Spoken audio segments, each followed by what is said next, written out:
এখনো আসছে না। এত বছর পর ফিরলাম, জানি আমি অপেক্ষা করছি, আর এখনো আসছে না।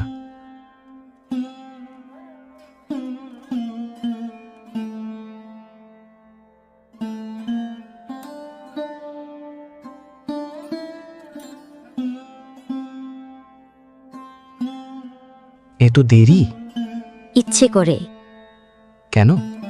ভাবলাম একটু অপেক্ষা করুক না আমার জন্য।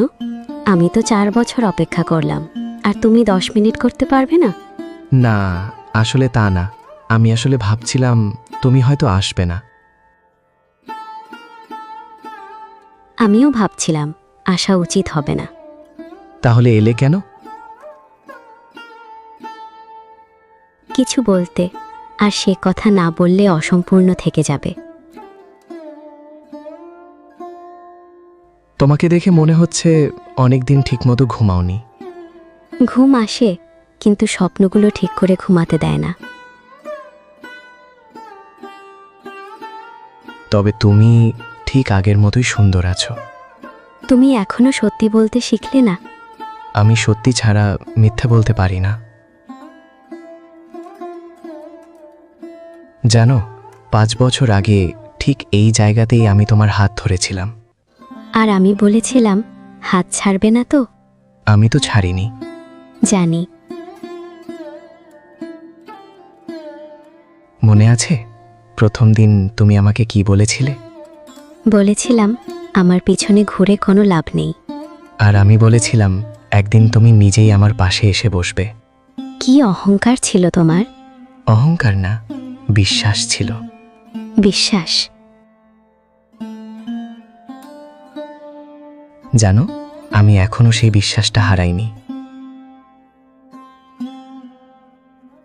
আর মনে আছে প্রথম ঝগড়া? তুমি 3 ঘন্টা ফোন ধরনি। আর তুমি 30টা মিসড কল দিয়েছিলে। 29টা। এখনো গুনতি মনে রেখেছ? সবকিছু গুনে রেখেছি। তাহলে এতদিন কোথায় ছিলে তুমি? তুমিই তো ছিলে না। আমি জানি। আমি তোমাকে সব বলতে চাই। যেদিন বাইরে পড়তে গেলাম, ভেবেছিলাম প্রতিদিন তোমার সঙ্গে কথা হবে। প্রথম কয়েক মাস তো হয়েছেও। তারপর পড়া ও ট্রেনিংয়ের চাপ বাড়ে। আর একদিন ক্লান্ত হয়ে সিঁড়ি থেকে নামতে গিয়ে পা পিছিয়ে যায়। কয়েকদিন হাসপাতালে ছিলাম, আর আমার ফোনটা ভেঙে গিয়েছিল। সব নম্বর হারিয়ে ফেলেছিলাম। নিজের পড়াশোনা শেষ করাই কঠিন হয়ে গিয়েছিল। আমি প্রতিদিন ভাবতাম ফিরে গিয়ে তোমার সামনে দাঁড়িয়ে সব বুঝিয়ে বলবো। আমি অপেক্ষা করেছিলাম। 1 দিন, 2 দিন, 1 মাস, 6 মাস, বছরের পর বছর। প্রতিদিন একই সময়ে ফোনটা হাতে নিয়ে বসে থাকতাম। ভাবতাম আজ হয়তো ফোন করবে। তুমি আমাকে ফোন করেছিলে? কোথায় করব?